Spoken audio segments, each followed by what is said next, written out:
dapat naik ke gunung Tuhan, rinduku bertemu denganmu. Dengan hati yang murni, tangan yang bersih, ku naik ke atas gunung kudus Tuhan. Dengan apa ku dapat naik ke gunung Tuhan, rinduku bertemu denganmu. Dengan hati yang murni, tangan yang bersih, ku naik ke atas gunung kudus Tuhan. Walau gelombang badai menerpaku, kan tetap berdiri tegak memandang wajah-Mu Tuhan. Takkan ku serahkan hidup kepada dunia ini, setia selesaikan pertandingan. Aku berjanji mengejar yang berkenan kepada Bapa. Kebenaran, damai sejahtera, sukacita oleh Roh Kudus. Aku berjanji hidup dalam kekudusan bersama Bapa.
Setia melayani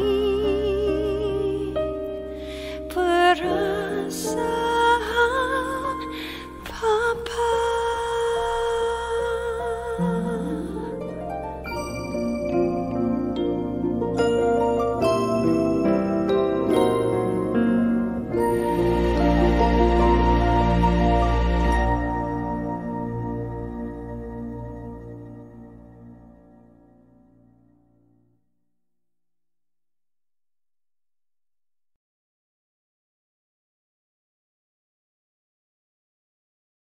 Mari kita berdoa.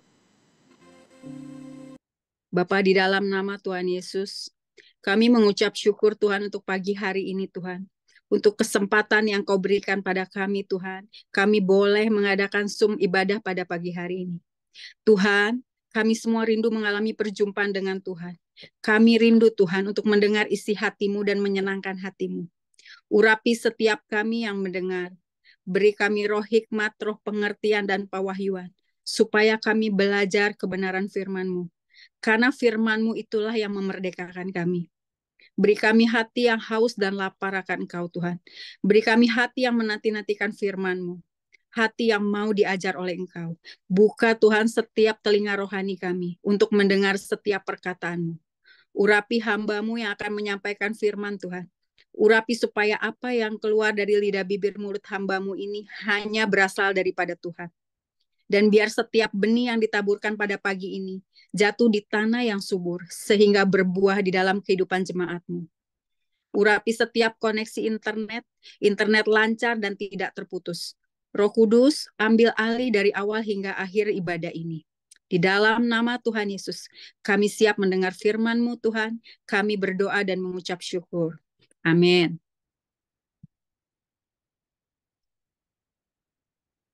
Shalom saudara semua. Shalom. Shalom. Pagi hari ini saya mau membahas tentang menghabisi Goliat di dalam hidup kita. Saudara tahu ya, Goliat itu siapa ya? Tahu kan kisah Daud dan Goliat? Amin. Ya. Kalau kita dengar kata Goliat itu, apa sih Goliat? Raksasa, tinggi besar, dan dia itu kerjanya menakut-nakuti bangsa Israel. Saat ini mungkin kita itu tidak berhadapan dengan raksasa seperti Goliat secara fisik. Tetapi ada raksasa-raksasa lain yang membayang-bayangi hidup saudara. Nah, raksasa ini apa? Bisa dalam bentuk masalah yang kita hadapi, masalah kita yang tidak selesai-selesai, bisa itu karena sakit penyakit kita yang tidak sembuh-sembuh, bisa juga itu dendam, ketakutan kita, kesombongan, kemalasan, penundaan kita, kenyamanan kita, ataupun kelemahan dan dosa-dosa kita yang mengikat kita. Sehingga itu berulang kali membuat kita itu jatuh bangun di dalam Tuhan. Jadi waktu minggu lalu atau 2 minggu lalu kan Buana ada sudah mengajarkan ya tentang 7 kelemahan yang harus kita beresi. Nah, kelemahan-kelemahan ini atau raksasa-raksasa ini itu harus kita beresi. Harus kita habisi. Kalau kita tidak beresi, itu akan menggerogoti sukacita kita, damai sejahtera kita, bahkan iman kita kepada Tuhan. Dan raksasa ini membuat kita itu tidak bisa masuk tanah perjanjian untuk menikmati semua kelimpahan yang Tuhan janjikan untuk kita. Karena raksasa itu berdiri di depan kita untuk menghentikan setiap langkah kita, bahkan menghancurkan hidup kita. Jadi pilihan kita itu mau menghabisi raksasa itu atau kita dihabisi oleh raksasa itu. Jadi pada waktu umat Israel itu keluar dari Mesir, mereka itu kan berjalan ke tanah perjanjian, tanah yang dijanjikan Tuhan untuk bangsa Israel. Tetapi dalam perjalanannya, mereka itu berhadapan dengan 7 bangsa raksasa ini yang menghalangi setiap langkah mereka. Nah, coba buka di Ulangan 7 ayat 1 sampai 2. Ulangan 7 ayat 1 sampai 2. Tolong dibacakan ya. Ulangan 7 ayat 1 sampai 2. Apabila Tuhan Allahmu telah membawa engkau ke dalam negeri, kemana engkau masuk untuk mendudukinya, dan ia telah menghalau banyak bangsa dari depanmu, yakni orang Het, orang Gergazi, orang Amori, orang Kanaan, orang Feris, orang Hewi, dan orang Yebus, 7 bangsa yang lebih banyak dan lebih kuat daripadamu. Dan Tuhan Allahmu telah menyerahkan mereka kepadamu, sehingga engkau memukul mereka kalah. Maka haruslah kamu menumpas mereka sama sekali. Janganlah engkau mengadakan perjanjian dengan mereka, dan janganlah engkau mengasihani mereka. Amin. Amin. Nah, di ayat 2, di ayat 1 itu dikatakan bahwa mereka itu berhadapan dengan orang Het, Girgasi, semua raksasa-raksasa itu. Tetapi di ayat kedua, Tuhan telah menyerahkan mereka kepadamu. Jadi kalau dalam versi mudah dibaca itu Tuhan itu membuat raksasa itu, membuat kelemahan kita itu di bawah kuasa kita. Dan kita bisa mengalahkan mereka.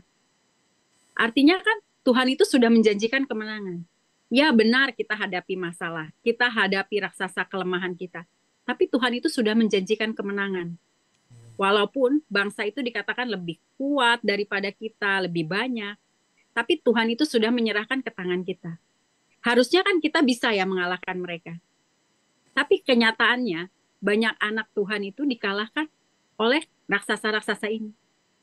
Kita itu belum bisa menghabisi, mencabut setiap kelemahan-kelemahan kita. Setiap raksasa-raksasa dalam hidup kita. Nah, kalau kita tidak mau memberesinya, kita nggak akan terima. kita nggak akan masuk ke tanah perjanjian. Nah, kita buka lagi di Keluaran 23 ayat 20 sampai 21.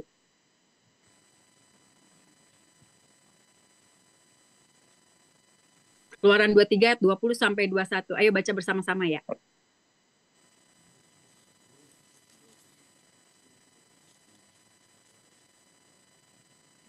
Satu, dua, tiga.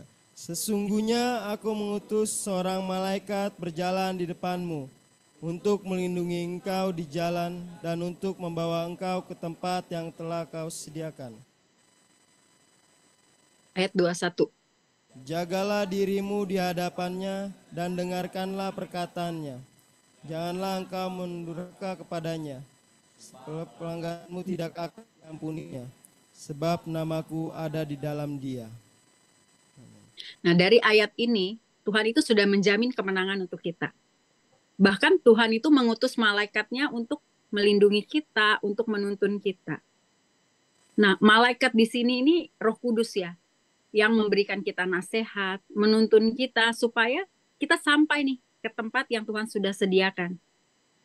Tuhan itu sudah menyediakan, menuntun kita. Tapi ada bagian yang harus kita lakukan di Ulangan 7 tadi.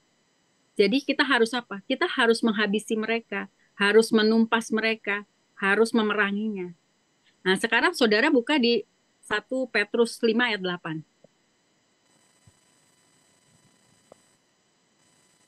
1 Petrus 5 ayat 8. 1 Petrus 5 ayat Ya, 8. dibaca. Sadarlah dan berjaga-jagalah. Lawanmu si iblis berjalan keliling sama seperti singa yang mengaum-ngaum dan mencari orang yang dapat ditelannya. Iblis itu setiap hari menyerang kita dengan segala caranya. Tapi sayangnya anak Tuhan itu nggak sadar dan nggak mau melawan balik iblis itu. Kita itu hidup santai, kita hidup semau kita tidak berjaga-jaga. Makanya kenapa banyak anak Tuhan itu kalah. Nah, sekarang kita belajar raksasa atau kelemahan apa sih yang masih menguasai kita, yang masih menghalangi kita. Saya nggak bahas semua yang tadi dari 7 itu. Jadi saya hanya bahas beberapa yang hampir dari kita itu masih punya kelemahan ini. Yang pertama itu ketakutan, intimidasi, dan kecemasan. Banyak ya dari anak kita sebagai anak Tuhan itu masih sering mengalami ini. Kita tuh sebagai anak Tuhan berdoa sudah minta ampun, berdoa setiap hari. Tapi kok sepertinya masalah tuh ada terus, tidak selesai-selesai. Nah, saat seperti inilah iblis itu akan mengeluarkan tipu dayanya, mengintimidasi kita. Iblis itu berusaha menutup mata rohani kita sehingga seakan-akan Tuhan itu jauh. Seakan-akan kita itu menghadapi persoalan tuh sendirian. Iblis itu mainnya tuh di pikiran kita. Dia menyerang pikiran kita. Di Alkitab kan dikatakan iblis itu mendakwa kita siang dan malam. Bahwa kamu tuh tidak layak. Kamu tidak bisa diampuni dosa kamu. Dosamu tuh udah terlalu berat. Tuhan tidak sayang sama kamu. Buktinya masalah kamu aja nggak kelar-kelar. Itu kan yang iblis sering intimidasi kita, menyebarkan ketakutan. Iblis itu meneror kita. Nah, tujuan iblis apa? Dia membuat kita takut, kita tawar hati. Kita punya pikiran negatif tentang Tuhan. Dia mau menghabisi iman kita, membuat kita jatuh dalam dosa. Bahkan dia mencuri damai sejahtera kita. Yang ujungnya nanti apa? Membuat anak Tuhan itu depresi. Sudah doa, tapi tidak dijawab sama Tuhan. Nah, bagaimana cara menghadapi iblis yang menyerang pikiran kita lewat ketakutan atau intimidasi? Katakan kepada iblis, ada tertulis. Kemudian kita perkatakan firman Tuhan untuk mematahkan serangan tersebut. Contoh, waktu Yesus itu dicobai iblis di dalam Matius 4. Ya. Kalau di ayat 3 dibilang gini, lalu datanglah si pencoba itu dan berkata kepada Yesus, jika engkau anak Allah, perintahkanlah supaya batu ini menjadi roti. Tapi apa yang Yesus jawab? Ada tertulis, manusia hidup bukan dari roti saja, tetapi dari setiap firman yang keluar dari mulut Allah. Nah, 3 kali Yesus itu dicobai oleh iblis. Dan jawaban Yesus itu sama, ada tertulis. Dan dikatakan, maka iblis meninggalkan Yesus.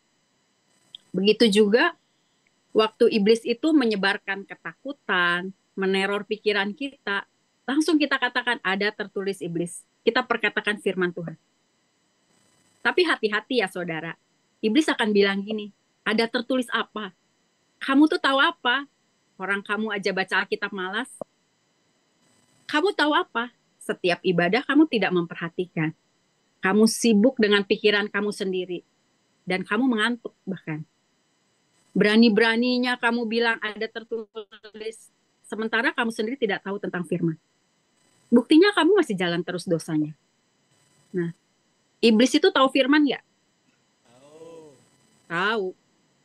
Dia itu tahu firman. Tapi iblis itu bukan pelaku firman. Makanya kita itu harus baca firman, kita pelajari firman, dan kita menjadi pelaku. Jadi waktu iblis meneror kita, mengintimidasi kita, kita tuh punya kuasa, kita punya otoritas, kita berkata ada tertulis iblis. Dan posisi kita udah lebih menang dari iblis, karena kita sudah menjadi pelaku. Tapi kalau kita tidak menjadi pelaku, waktu kita mengusir, mematahkan itu dengan berkata ada tertulis, iblis nggak akan pergi. Iblis nggak takut. Nah, apa saja yang iblis coba sebarkan atau iblis meneror kita, apa aja gitu. Pertama itu masalah yang kita hadapi. Contoh, ketika saudara divonis oleh dokter sakit yang berat lah, yang tidak ada obatnya. Pasti yang pertama reaksi orang itu apa? Takut kan? Takut, khawatir, cemas. Nah, kita belajar dari Daud. Daud itu dikenal sebagai pembunuh raksasa. Karena dia mengalahkan Goliat ya. Goliat itu raksasa yang besar, tinggi, dan menakutkan. Goliat ini kan menakut-nakuti terus bangsa Israel sampai ketakutan. Tapi Daud itu tidak takut. Kenapa Daud nggak takut? Karena Daud itu nggak pernah membiarkan apa yang dilihatnya itu, apa yang ada di depannya itu mempengaruhi hidupnya. Daud itu nggak pernah fokus dengan masalah apa yang dia hadapi. Tapi fokus Daud itu cuma sama Tuhan. Karena Daud itu lebih memilih mendengar suara Tuhan daripada suara raksasa yang di depannya itu, yang mengintimidasinya. Bagaimana caranya kita mau dengar suara Tuhan terus? Saudara dengar firman, baca Alkitab, jadi pelaku firman. Nah, salah satu hamba Tuhan tuh pernah memberikan ilustrasi seperti ini ya. Saudara tahu earphone kan atau headset kan? Tahu ya. Jadi pada waktu kita memakainya, kita itu hanya dengar suara yang keluar dari headset tersebut. Misalnya kita mau dengar lagu, ya lagunya itu hanya yang kita dengar hanya lagu yang ada di headset tersebut kan. Tetapi headset itu tuh ada macam-macam harganya. Ada yang mahal, ada yang murah. Semakin mahal headsetnya, harga headset tersebut, suara yang kita dengar tuh pasti lebih jernih dan hanya suara dari lagu itu yang kita dengar. Tapi kalau headset yang murah atau earphone yang murah, itu kita bisa dengar suaranya, bisa dengar lagunya. Tapi itu bercampur dengan suara-suara lain di sekitar kita. Sama juga dengan kita. Waktu kita bayar harga lebih untuk bertekun, baca Alkitab, mendengar firman, menjadi pelaku, maka hanya suara Tuhan yang kita bisa dengar. Tetapi waktu kita bayar murah, jadi kadang baca, kadang tidak baca Alkitab. Ya baca Alkitab kalau senggang, kalau ada waktu. Kalau sibuk kita nggak sempat. Atau baca Alkitab sambil ngantuk atau sambil melakukan pekerjaan yang lainnya. Makanya yang kita dengar itu tidak hanya suara Tuhan. Tapi suara noise-noise lain di sekeliling kita pun ikut terdengar. Makanya ini yang membuat anak Tuhan tuh bingung. Ini suara Tuhan, suara iblis, atau suara kita sendiri. Nah, seringkali kita itu gagal mengalahkan raksasa atau masalah dalam hidup kita karena kita itu fokusnya dengan apa yang kita lihat, apa yang kita hadapi, bukan dengan fokus dengan apa yang kata Tuhan. Kita itu sebenarnya hidup dari perkataan Tuhan, bukan dari apa yang dikatakan dunia, apalagi apa yang dikatakan iblis. Kita melihat masalah yang kita hadapi sepertinya besar. Kita bukan melihat Tuhan yang besar, tapi kita melihatnya masalah yang besar. Nah, di dalam Mazmur 16 ayat 8. Mazmur 16 ayat 8, tolong dibacakan ya.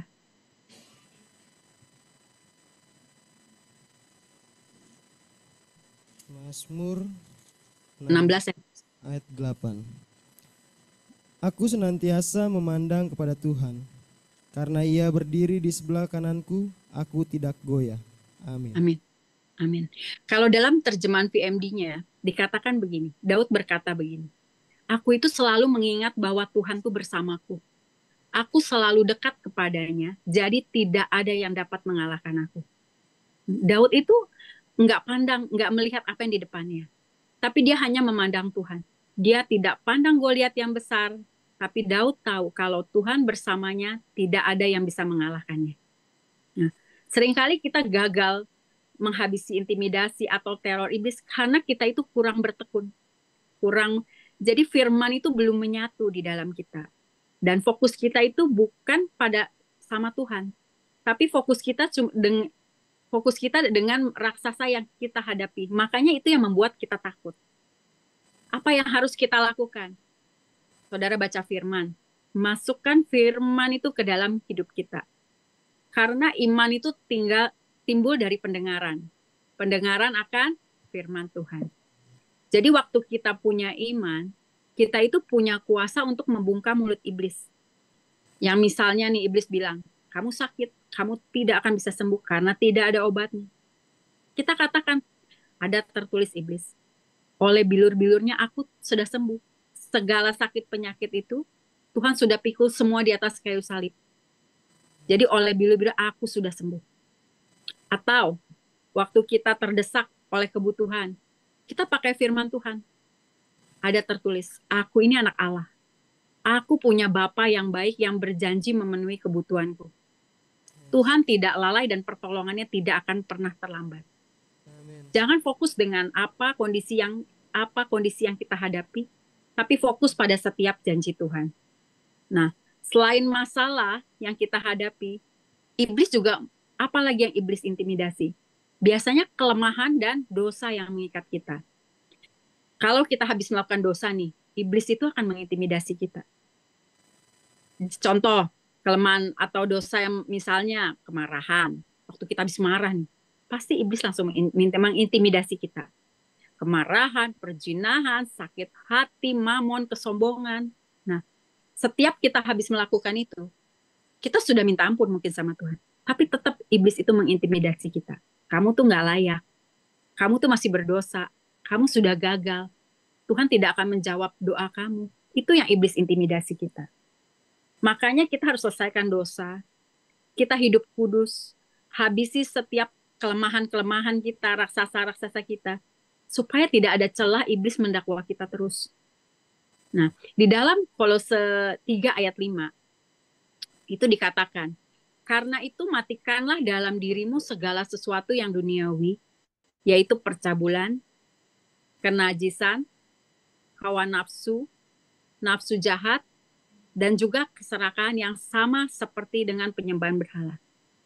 Kita harus habisin, supaya iblis itu tidak mengintimidasi kita.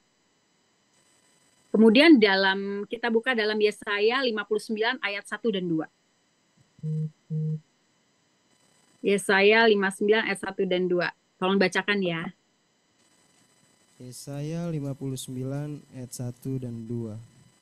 Sesungguhnya tangan Tuhan tidak kurang panjang untuk menyelamatkan, dan pendengarannya tidak kurang tajam untuk mendengar.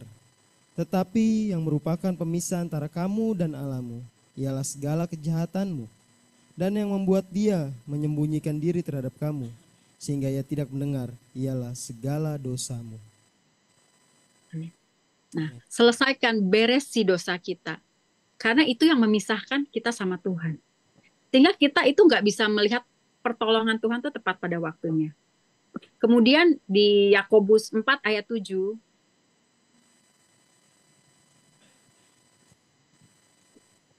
Yakobus 4 ayat 7. Karena itu tunduklah kepada Allah dan lawanlah iblis, maka ia akan lari daripadamu. saudara mau ya iblis lari meninggalkan saudara ya? Ya, amin. Tunduk kepada Allah. Amin. Baru saudara bisa menang lawan iblis. Yes. Karena Tuhan itu yang memberi kemenangan buat kita.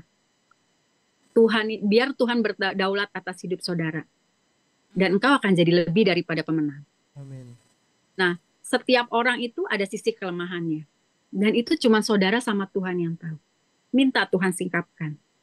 Contoh ya, kalau saya itu kelemahan saya, mamon, ketakutan, intimidasi itu raksasa saya. Saya tuh sangat mencintai uang. Dulu. Buat saya itu, kalau punya uang itu, kita udah happy.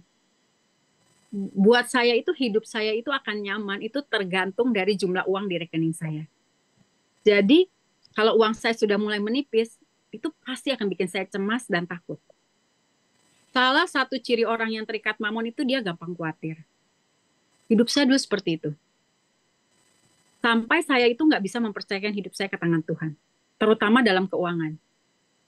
Jadi saya tuh nggak bisa berserah penuh sama Tuhan. Saya suka dengar nih ya kesaksian seorang hamba Tuhan. Dia bilang gitu. Dia bersaksi waktu dia membutuhkan rumah. Dia harus pindah ke rumah gitu. Pindah rumah gitu. Itu sampai H-1 aja, dia belum dapat jawaban dari Tuhan pindah kemana. Baru beberapa jam sebelumnya itu Tuhan baru kasih tahu rumah yang mana. Nah, sama kalau kita lagi perlu uang juga, sama kalau lagi hamba Tuhan ini perlu uang. Tuhan itu pasti kasih. Tapi biasanya kan sukanya mepet-mepet ya. Setiap saya dengar kesaksiannya, saya cuma bilang, Tuhan, saya nggak mau yang ngalami seperti ini. Saya nggak bisa tuh kayak gitu. Saya maunya semua tuh terplanning rapi. Saya maunya uang ada dulu, baru saya bisa tenang. Nggak bisa tuh mepet-mepet 1 jam sebelumnya, itu saya udah panik pasti. Sampai akhirnya ya, karena cintanya Tuhan sama saya, Tuhan tuh proses saya. Benar-benar saya tidak bisa mengandalkan apapun kecuali Tuhan. Awalnya saya stres, nggak stres, saya hidup seperti itu. Dari hidup yang serba teratur, serba nyaman, itu tiba-tiba berubah total. Jadi, setiap saya mengalami masalah, nggak hanya soal keuangan ya, masalah apapun, waktu Tuhan tidak menolong saya seperti yang saya pikir, atau seperti yang saya mau, itu iblis itu langsung meneror saya siang dan malam. Tuh kan, lihat, Tuhan tuh tidak menolong kamu. Tuhan memang gak sayang kamu. Doa kamu kan tidak dijawab Tuhan kan. Percuma kamu ibadah ke sana sini. Percuma kamu baca Alkitab. Atau iblis tuh mengatakan gini tuh. Orang lain doa sehari langsung dijawab. Mana? Kamu udah doa berminggu-minggu, berbulan-bulan. Tetap aja tidak ada jawaban. Kemudian mulai tuh masuk di pikiran saya. Karena saya gak lawan itu iblis. Iya benar juga ya. Saya udah rajin doa, rajin baca Alkitab, rajin ke gereja, kok Tuhan nggak tolong saya? Nah kalau udah seperti itu tuh biasanya saya down. Saya jadi ogah-ogahan baca Alkitab. Jadi sehari itu saya bisa nggak baca Alkitab aja. Saya kadang bisa sampai nggak bisa berdoa loh. Bawaannya sedih aja hari itu. Ya udahlah gitu. Hari ini saya nggak baca Alkitab dulu. Tapi saya ngomong sama Tuhan, Tuhan, saya lagi sedih nih. Saya nggak baca Alkitab dulu ya hari ini. Gitu. Tapi saya ngomong gitu. Saya butuh healing gitu kan. Saya butuh hiburan. Nah biasanya saya nonton atau apa gitu ya. Kenapa ini bisa terjadi? Karena saya itu sudah kena intimidasi iblis. Jadi kalau iblis sudah mengintimidasi, kadang waktunya ada saya bisa menang. Mungkin kalau iman saya lagi kuat, saya bisa menang. Tapi kebanyakan saya kalah. Kalau udah seperti ini, biasanya saya suka sharing ke Ibu Ana. Bu, kemarin saya ngalamin ini saya kalah gitu kan. Dan Ibu ajari, perangin. Habisi setiap intimidasi. Kamu harus lawan. Jadi selama ini saya memperkatakan janji Tuhan, saya perkatakan. Tapi begitu intimidasi datang, saya nggak lawan. Nah, jadi karena waktu saya itu kalah, itu kan saya sedih. Saya kecewa sama Tuhan. Ya walaupun nggak akan lama. Hari keduanya itu bisa tiba-tiba Tuhan itu suruh saya, maksudnya Tuhan itu bisa buat itu saya bisa berdoa lagi memang. Tapi kan sehari itu saya udah emosi negatif. Jadi iman saya tuh drop sehari itu. Saya tuh sering begitu. Kadang iman saya di atas, kadang saya drop. Naik turun itu iman saya. Nah kalau saya tidak habisi, saya akan selamanya jadi orang yang diombang-ambingkan. Iman saya naik turun itu. Sedangkan di Yakobus 1 ayat 6-8, saya bacakan ya. Yakobus 1 ayat 6-8. Dikatakan seperti ini. Ayat 6. hendaklah ia memintanya dalam iman, dan sama sekali jangan bimbang. Sebab orang yang bimbang itu sama seperti gelombang laut yang diombang-ambingkan kian kemari oleh angin. Ayat 7, orang yang demikian janganlah mengira ia akan menerima sesuatu dari Tuhan. Ayat 8, sebab orang yang mendua hati tidak akan tenang dalam hidupnya. Nah, di sini kan dibilang, kita itu meminta dalam iman, tidak pakai bimbang. Waktu kita tidak ada iman, artinya tidak ada upah. Kita tidak akan menerima apa-apa. Dan kita nggak tenang hidupnya. Dan saya nggak tenang loh hidupnya. Saya merasa hidup saya tuh hari-hari di mana saya menang, iman saya kuat, saya bisa damai sejahtera.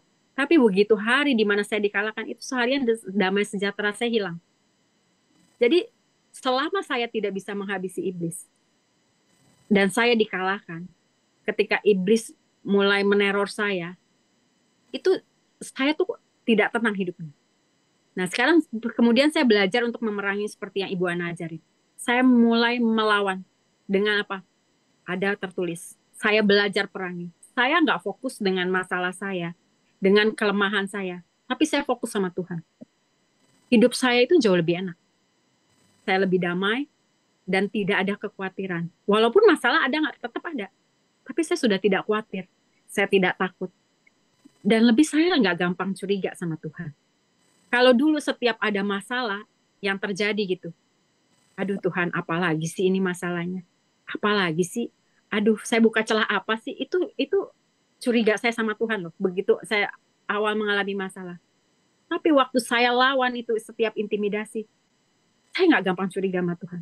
Apapun yang terjadi dalam hidup saya percaya rancangan Tuhan itu yang terbaik. Tuhan itu tidak pernah merancangkan yang buruk untuk kita. Sebab dia Bapa yang baik. Jadi saya bisa mengucap syukur. Dan sekarang saya belajar, oh ternyata uang itu bukan segalanya. Kebahagiaan saya tuh bukan terletak sama uang. Tapi waktu kita bisa menang, harus kita tahu nih, kita tuh biasanya kalah. Dan kita bisa menang melawan intimidasi itu. Itu udah merupakan kebahagiaan.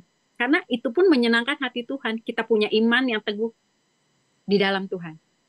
Nah, setelah itu, saya itu melihat pertolongan Tuhan. Satu persatu Tuhan beresi masalah saya.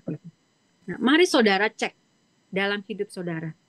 Apa raksasa yang menekan saudara? Yang meneror saudara, membelenggu saudara. Apakah itu kelemahan kita? Atau dosa-dosa saudara yang membuat saudara itu jatuh bangun terus? Habisi semua raksasa, semua Goliat dalam hidup saudara.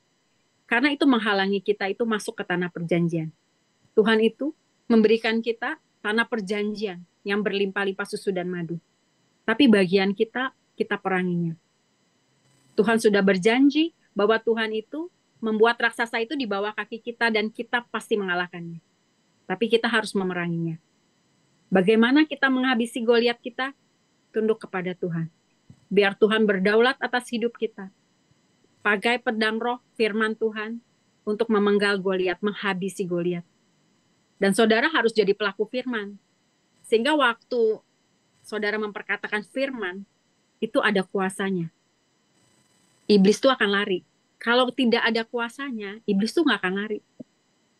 Nah, beresi dosa saudara, kelemahan kita, sehingga iblis itu tidak ada celah untuk mendakwa kita. Jangan fokus dengan masalah yang kita hadapi, tapi fokus kepada Tuhan yang memberi kemenangan kepada kita. Habisi semua Goliat, raksasa dalam hidup kita, sampai kita mengalami janji Tuhan. Amin. Tuhan Yesus memberkati. Bapa, di dalam nama Tuhan Yesus, kami mengucap syukur Tuhan untuk setiap firman pada pagi hari ini.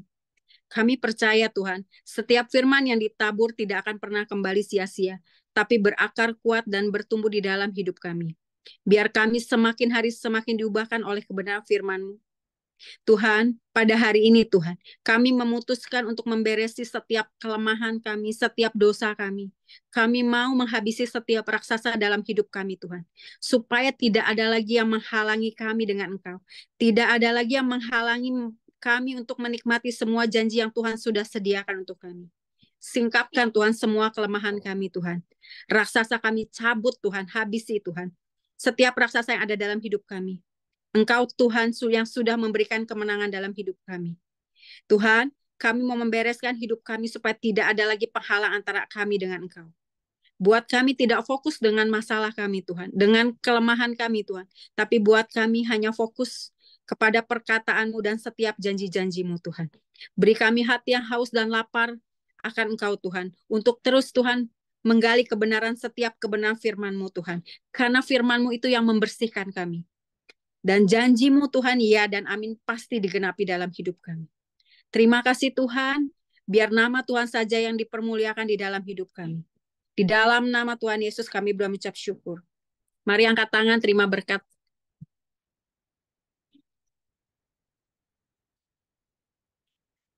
Tuhan Yesus memberkati dan melindungi engkau. Tuhan Yesus menyinari engkau dengan wajahnya dan memberi engkau kasih karunia. Tuhan Yesus menghadapkan wajahnya kepadamu dan memberi engkau damai sejahtera. Amin, amin, amin.